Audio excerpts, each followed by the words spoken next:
الحمد للہ رب العالمین والصلاة والسلام علی سید الانبیاء والمرسلین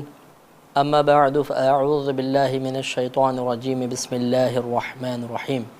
پچھلے پروگرام میں قرآن عظیم سے متعلقہ چند ضروری باتیں آپ کی خدمت میں عرض کی تھیں اور یہ وضاحت کی تھی کہ تفسیر قرآن کے آغاز سے قبل قرآن پاک سے متعلقہ چند ضروری باتیں اگر ہر قاری کے ذہن میں ہوں تو نہ صرف قرآن سمجھنے میں آسانی ہوگی بلکہ بہت سے خدشات جو قرآن پاک کے سلسلے میں ایک عام ذہن میں ہو سکتے ہیں انشاءاللہ وہ خدشات بھی دور ہو جائیں گے۔ پچھلا جو ہمارا موضوع چل رہا تھا وہ نسخ سے متعلق تھا، یعنی قرآن عظیم کی بعض آیات ایسی ہیں کہ جو نازل کی گئیں لیکن پھر ان کا حکم منسوخ کر دیا گیا۔ اس میں آپ کو بتایا تھا کہ نسخ کا لغوی معنی ہوتا ہے کسی شے کو زائل کر دینا، تبدیل کر دینا، اور شرعی اعتبار سے کتاب التعریفات صفحہ نمبر 167 میں سید شریف جرجانی رحمۃ اللہ علیہ لکھتے ہیں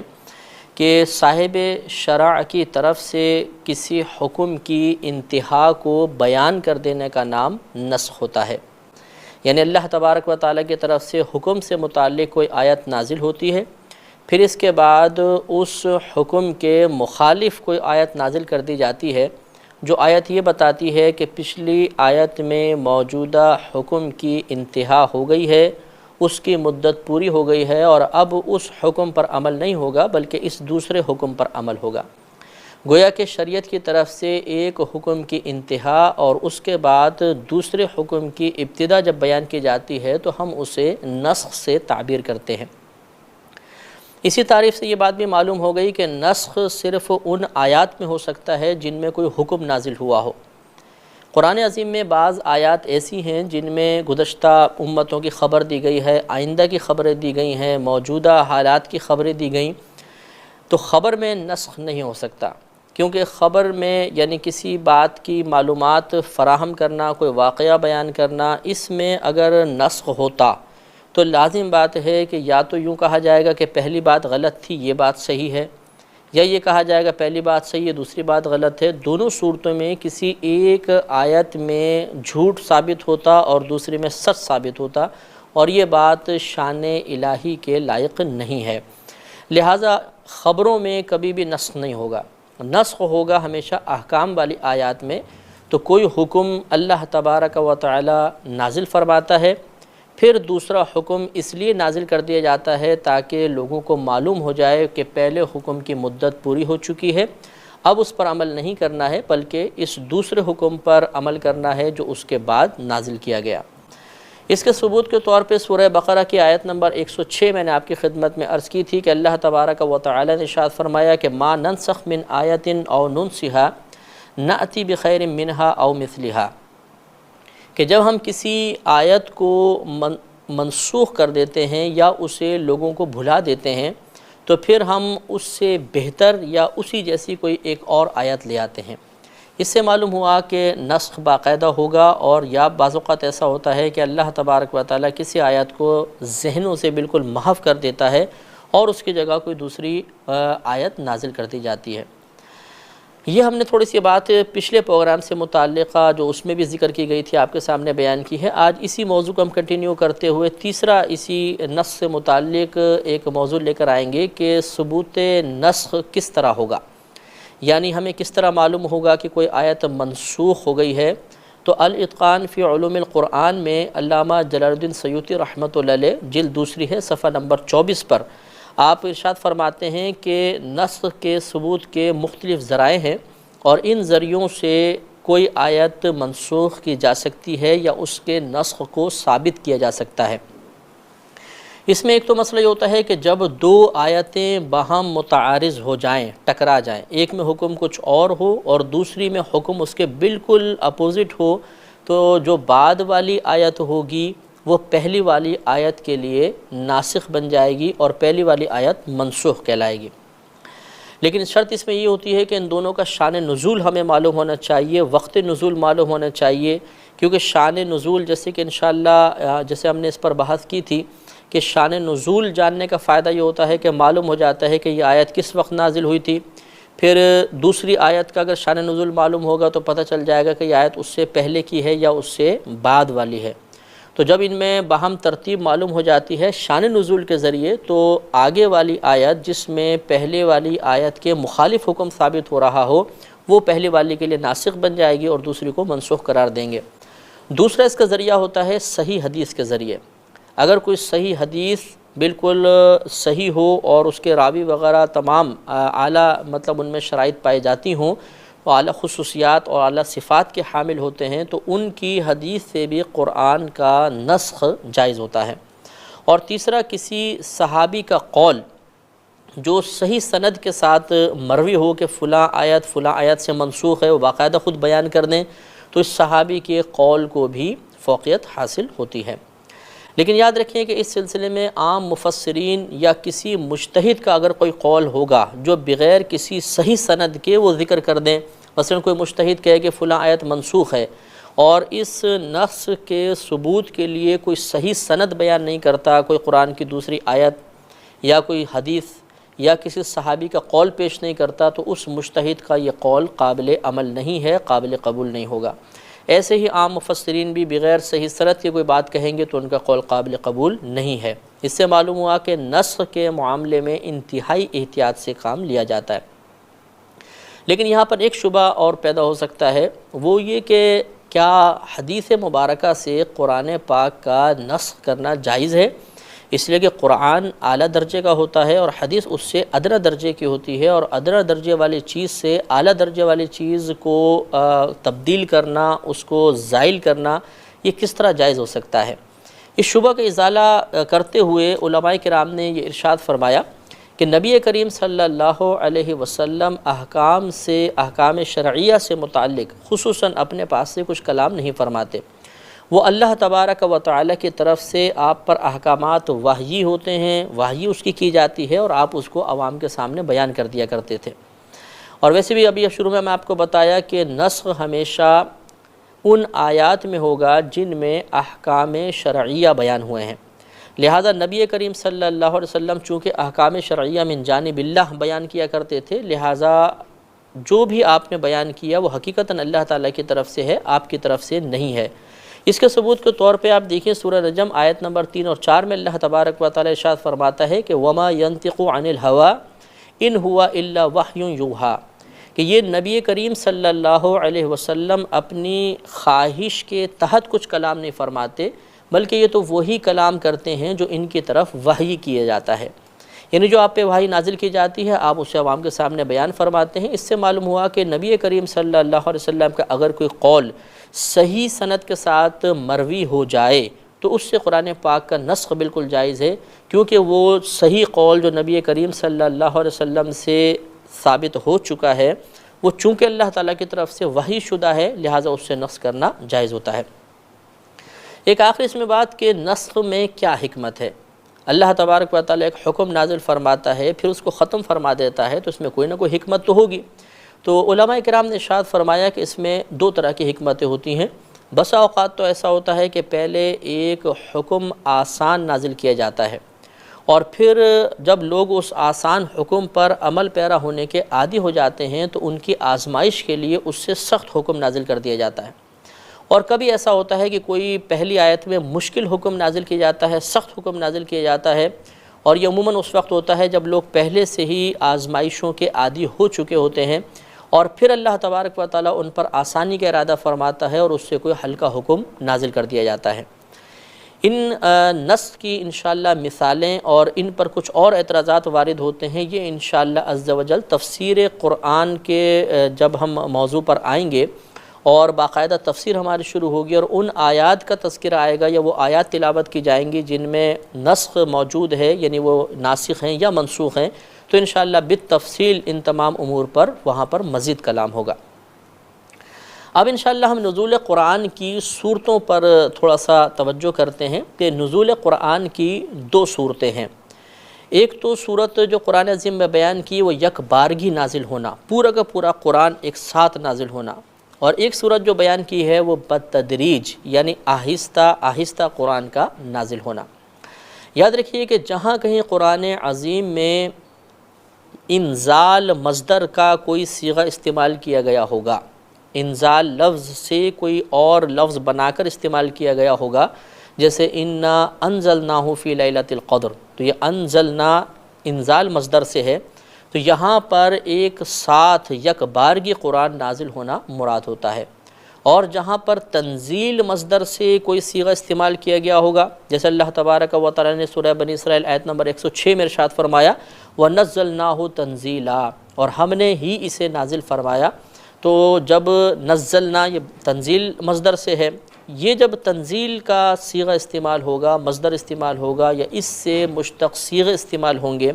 تو اس سے بتدریج قرآن کا نازل ہونا مراد ہوگا۔ جب یکبارگی قرآن پاک کے نزول کا ذکر ہو، جیسے کہ سورہ بقرہ آیت نمبر 1 میں سورہ انا انزلنا آیت نمبر 1 میں اللہ تبارک و تعالی نے ارشاد فرمایا انا انزلناہ فی لیلۃ القدر، بے شک ہم نے اسے شب قدر میں نازل فرمایا۔ تو اس یکبارگی نزول سے مراد لوح محفوظ سے آسمان دنیا پر نزول ہے، کہ قرآن عظیم اللہ تبارک و تعالیٰ کے حکم سے لوح محفوظ سے آسمان دنیا پر ایک ساتھ نازل ہوا، اور پھر جو اللہ نے فرمایا وَنَزَّلْنَاهُ تَنزِيلًا، ہم نے اسے بتدریج نازل فرمایا، اس سے مراد ہے آسمان دنیا سے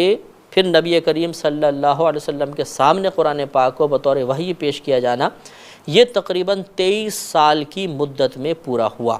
تو جہاں بھی آپ یکبارگی ایک ساتھ قرآن عظیم کے نزول کا تذکرہ قرآن میں پڑھیں گے، اس سے مراد لوح محفوظ سے آسمان دنیا پر نزول ہے، اور جہاں بتدریج کا ذکر ہوگا وہاں پر آسمان دنیا سے نبی کریم صلی اللہ علیہ وسلم کے سامنے قرآن کو پیش کیا جانا مراد ہوگا۔ اب ہم مکی اور مدنی صورتوں کے بارے میں تھوڑی سی بات کرتے ہیں۔ آپ جب قرآن عظیم کی تلاوت کریں گے، کوئی بھی صورت شروع کریں گے تو اس سے پہلے لکھا ہوتا ہے یہ صورت مکیہ ہے، کہیں لکھا ہوتا ہے یہ مدنیہ ہے۔ اس سے مراد کیا ہے؟ الاتقان فی علوم القرآن میں علامہ جلال الدین سیوطی رحمۃ اللہ علیہ اس بارے میں 3 اقوال نقل فرماتے ہیں، جن میں سے پہلا قول سب سے زیادہ قوی ہے۔ جلد نمبر 1 ہے، صفحہ نمبر 8 اور 9 پر آپ اس کو ملاحظہ فرما سکتے ہیں۔ وہ ارشاد فرماتے ہیں پہلا اس بارے میں قول تو یہ ہے کہ جو آیات کریمہ یا صورتیں ہجرت نبوی صلی اللہ علیہ وسلم سے پہلے نازل ہوئیں وہ تمام مکی کہلاتی ہیں، اور جو ہجرت رسول صلی اللہ علیہ وسلم کے بعد نازل ہوئیں انہیں مدنی کہا جاتا ہے۔ اب یہ عام ہے کہ جو ہجرت کے بعد نازل ہوئیں وہ چاہے مکے میں ہی نازل ہوں انہیں مدنی کہیں گے، اور جو ہجرت نبوی سے پہلے نازل ہوئیں وہ چاہے مکے سے باہر نازل ہوئیں، جیسے دوران سفر کوئی نازل ہو گئیں، انہیں مکی ہی کہا جائے گا۔ تو پہلے قول کے مطابق مکی اور مدنی ہونے کا معیار ہجرت ہے۔ ہجرت سے پہلے جو آیات اور صورتیں نازل ہوئیں وہ مکی ہیں، ہجرت کے بعد جو نازل ہوئیں وہ مدنی کہلاتی ہیں۔ اور یہاں یہ بات بھی قابل غور ہے کہ بعض صورتیں ایسی ہیں جن کی کچھ آیات ہجرت سے پہلے نازل ہوئی ہیں اور کچھ ہجرت کے بعد نازل ہوئی ہیں۔ اس میں ضابطہ یہ ہوتا ہے کہ جن صورتوں کی زیادہ آیات ہجرت سے پہلے نازل ہوئیں ان کو مکی کہہ دیا گیا، اور جن صورتوں کی اکثر زیادہ تعداد آیات کی ہجرت کے بعد نازل ہوئی انہیں مدنی کہا جاتا ہے۔ دوسرا اس میں قول یہ ہے کہ جو مکے میں آیات اور صورتیں نازل ہوئیں وہ مکی ہیں، جو مدینے میں نازل ہوئیں وہ مدنی ہیں۔ لیکن اس قول میں پھر مکی اور مدنی کے درمیان ایک واسطہ پیدا ہوگا کہ جو دوران سفر نازل ہوئیں، یعنی جو نہ مکے میں نازل ہوئی نہ مدینے میں، وہ ایک تیسری قسم بن جائے گی، اور یہ مناسب نہیں ہے۔ کوئی ایک مطلب یہ کہ ان کو نام دینا اچھا ہے، تو یہ پہلے قول میں یہ بہت اچھی بات ہے کہ اس میں یا تو مکی انہیں کہا جائے گا یا مدنی کہا جائے گا۔ اور تیسرا قول یہ ہے کہ جن میں اہل مکہ سے خطاب ہے وہ مکی ہیں، اور جن میں اہل مدینہ سے خطاب ہوا ہے اللہ نے ان کو مخاطب کیا ہے وہ مدنی کہلاتی ہیں۔ اس میں پھر بعض اوقات ایسا بھی ہوگا کہ بعض آیات ایسی ہیں جن میں خطاب بظاہر سمجھ میں نہیں آتا کہ مکے والوں سے ہے مدینے والوں سے، تو اس میں بھی واسطہ ممکن ہو سکتا ہے۔ لہذا پہلا قول جو ہے سب سے زیادہ اچھا قول ہے، اور وہ جمہور علماء کرام کا قول کہلایا ہے۔ اس کے بعد ایک اور معاملہ انشاءاللہ آپ کی خدمت میں عرض کرتے ہیں، جس کے پہلے آپ کچھ حدیثیں 2 حدیثیں سماعت فرمائیں۔ صحیح بخاری جلد 2 صفحہ نمبر 746 پر حضرت ابن عباس رضی اللہ تعالی عنہ سے مروی ہے کہ رسول اللہ صلی اللہ علیہ وسلم نے ارشاد فرمایا کہ حضرت جبرائیل علیہ السلام نے مجھے ایک حرف پر قرآن پڑھایا، تو میں نے ان سے رجوع کیا اور مسلسل حروف کی زیادتی کے بارے میں اصرار کرتا رہا، حتیٰ کہ انہوں نے مجھے 7 حروف پر قرآن پڑھایا اور 7 حروف پر انتہا ہوئی۔ اور اسی بخاری شریف میں صفحہ نمبر 747 پر حضرت عمر رضی اللہ تعالی عنہ سے مروی ہے کہ نبی کریم صلی اللہ علیہ وسلم نے ارشاد فرمایا کہ یہ قرآن 7 حروف پر نازل کیا گیا ہے، جو حرف تمہیں آسان لگے اس پر قرآن پڑھو۔ ان 2 احادیث کریمہ سے معلوم ہوا کہ قرآن عظیم 7 حروف تک پڑھنے کی اجازت ہے۔ اب سوال یہ پیدا ہوتا ہے کہ حروف سے کیا مراد ہے؟ اس کے بارے میں علامہ جلال الدین سیوطی رحمۃ اللہ علیہ نے الاتقان فی علوم القرآن میں تقریباً 35 علماء کے اقوال نقل فرمائے ہیں، لیکن ان میں سے جو اکثر اہل علم کا قول ہے وہ انشاءاللہ میں آپ کی خدمت میں عرض کرتا ہوں۔ اکثر اہل علم یہ کہتے ہیں کہ حرف سے مراد کہ ایک حرف پر یا 7 حرف پہ قرآن نازل ہوا، اس کا مطلب یہ ہوتا ہے کہ بعض اوقات معنی ایک ہوتا ہے اور اس کے لیے الفاظ کثیر استعمال ہوتے ہیں، لہٰذا یہ نبی کریم صلی اللہ علیہ وسلم چونکہ اپنے اللہ تعالیٰ کے عطا کردہ علم سے جانتے تھے کہ عرب میں مختلف قبائل ہیں اور ان مختلف قبیلوں میں ایک ہی معنی حاصل کرنے کے لیے مختلف الفاظ استعمال کیے جاتے ہیں۔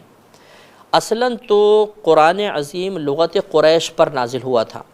لیکن ہر جگہ لغت قریش استعمال نہیں ہوتی تھی، دیگر الفاظ بھی استعمال ہوتے تھے۔ اگر قرآن عظیم اسی ایک لغت پر نازل ہوتا تو دیگر پڑھنے والوں کو دقت پیش آ سکتی تھی،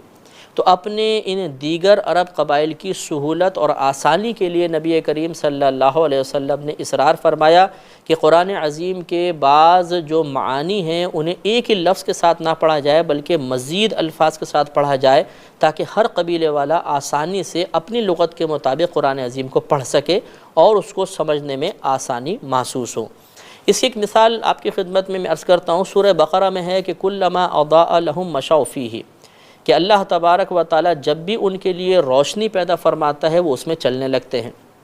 تو یہاں لفظ استعمال ہوا ہے مشوا فیہ کا،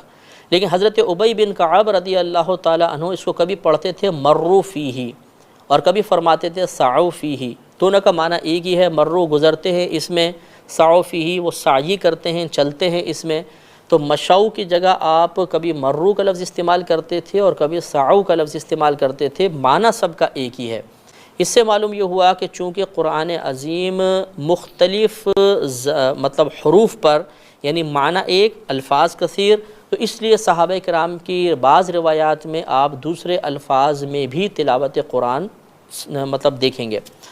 اب خلاصہ کلام یہ ہوا کہ اصلاً تو قرآن عظیم لغت قریش پر نازل ہوا تھا، لیکن دیگر قبائل کی سہولت کے پیش نظر نبی کریم صلی اللہ علیہ وسلم نے ایک ہی معنی کو حاصل کرنے کے لیے مختلف الفاظ کے استعمال کی اجازت مرحمت فرمائی۔ اس طرح قرآن عظیم 7 حروف پر نازل ہوا، لیکن یہ ضروری نہیں کہ ہر معنی کو حاصل کرنے کے لیے 7 حروف استعمال کیے گئے، کئی مقام پر اس طرح ہوا، لہٰذا یہ 7 حروف کی وضاحت بھی اپنے ذہن میں آپ رکھیں۔ اگلا ہمارا موضوع ہے جمع قرآن۔ سب سے پہلے جب حضرت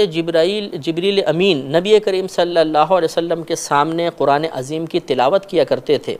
تو نبی کریم صلی اللہ علیہ وسلم اسے حفظ کرنے کے لیے، یاد کرنے کے لیے ساتھ ساتھ دہراتے تھے۔ اس طرح آپ کی توجہ 2 جانب مبذول ہو جاتی تھی، ایک سننے کی طرف اور ایک دہرانے کی طرف۔ اللہ تبارک و تعالی نے آپ کو اس سے منع فرمایا اور آپ کو یہ تسلی دی کہ آپ فقط سنیے، اس کو مکمل طور پہ سنوانا، آپ کے سامنے تلاوت کرنا اور پھر آپ کے قلب میں اس کو محفوظ کرنا، اور پھر اس کے جو مفاہیم ہیں، جو اس کلام میں باریکیاں ہیں، اسرار و رموز ہیں، ان سب کو بیان کرنا یہ خود ہمارے ذمہ کرم پر ہے۔ چنانچہ سورہ قیامہ آیت نمبر 16 سے 19 میں اللہ تبارک و تعالی ارشاد فرماتا ہے لا تحرک به لسانک لتعجل به، آپ اس کے ساتھ یعنی جس وقت آپ قرآن سن رہے ہوں تو اس کے ساتھ اپنی زبان کو حرکت نہ دیں، اس نیت کے ساتھ کہ آپ اس کو حفظ کر لیں گے، آپ زبان کو حرکت کرنے میں جلدی نہ کریں۔ ان علینا جمعہ و قرآنہ، بے شک ہمارے ذمہ کرم پر ہے اس کو جمع کرنا، آپ کے قلب میں محفوظ کرنا اور اس کو پڑھنا۔ فَإِذَا قَرَأْنَاهُ، پھر جب ہم اس کو آپ کے سامنے پڑھیں، فَاتَّبِعْ قُرْآنَ، تو تو آپ اس پڑھے ہوئے کی پیروی کیجئے، اس کی اتباع کیجئے۔ ثم ان علینا بیانا، پھر ہمارے ذمہ کرم پر ہے اس کی باریکیوں کو آپ کے سامنے بیان کرنا، آپ کے قلب میں اس کو محفوظ کرنا۔ اس سے معلوم ہوا کہ اولاً تو یہ پورا قرآن عظیم نبی کریم صلی اللہ علیہ وسلم کے سینہ اطہر میں جمع ہوا، پھر آپ صحابہ کرام کو جمع کر کے اس وحی کو سنایا کرتے تھے۔ تو ابتدا میں نبی کریم صلی اللہ علیہ وسلم کے دور مبارکہ میں یہ قرآن عظیم اس طرح مکمل طور پر ایک کتابی شکل میں موجود نہیں تھا، بلکہ نبی کریم صلی اللہ علیہ وسلم جب صحابہ کرام کے سامنے اس کو بیان فرماتے تھے تو بعض صحابہ کرام اس کو اونٹ کی جو پسلی کی ہڈیاں ہوتی تھیں صاف، اس کے اوپر لکھ لیا کرتے تھے، کوئی کھال پر لکھ لیتا تھا، کوئی کپڑوں کے ٹکڑوں پر لکھ لیا کرتے تھے، کوئی پتھر پر لکھ لیا کرتا تھا، اور اس طرح وہ قرآن پاک کو اپنے پاس محفوظ رکھتے تھے۔ تو ویسے بھی نبی کریم صلی اللہ علیہ وسلم کی بارگاہ میں کاتب وحی صحابہ ہوا کرتے تھے جو باقاعدہ آپ کی کتابت جو وحی ہوتی تھی اس کو لکھا کرتے تھے۔ ڈاکٹر وہبہ زحیلی صاحب تفسیر منیر جلد 1 صفحہ 21 میں لکھتے ہیں کہ صحابہ کرام نبی کریم صلی اللہ علیہ وسلم سے قرآن سن کر لکھ لیا کرتے تھے۔ پھر آپ فرماتے ہیں کہ یہ مشہور ہے کہ 25 کاتبان وحی تھے جو صحابہ تھے جو نبی کریم سے قرآن سن کر لکھا کرتے تھے، لیکن یہ کہتے ہیں کہ ہماری تحقیق یہ ہے کہ تقریباً 60 کے قریب صحابہ کرام ایسے تھے جو باقاعدہ نبی کریم صلی اللہ علیہ وسلم کی وحی کو لکھا کرتے تھے، اور ان میں زیادہ مشہور آپ فرماتے ہیں کہ حضرت ابوبکر، حضرت عمر، حضرت عثمان، حضرت علی، حضرت ابی بن کعب، حضرت زید بن ثابت، حضرت معاویہ بن ابی سفیان، حضرت یزید بن ابی سفیان، حضرت مغیرہ بن شعبہ، حضرت زبیر بن عوام اور حضرت خالد بن ولید رضی اللہ تعالی عنہم ہیں۔ یہ مشہور 60 کے اندر یہ مشہور صحابہ ہیں جو باقاعدہ قرآن عظیم کو نبی کریم کے دور میں لکھا کرتے تھے، لیکن بات وہی تھی کہ کوئی ایک کتابی شکل میں اس کو نہیں لکھا جاتا تھا۔ اب چونکہ ہمارے پروگرام کا وقت تقریباً ختم ہو چکا ہے، اگلے پروگرام کے لیے اجازت مرحمت فرمائیں۔ وآخر دعوانا ان الحمدللہ رب العالمین۔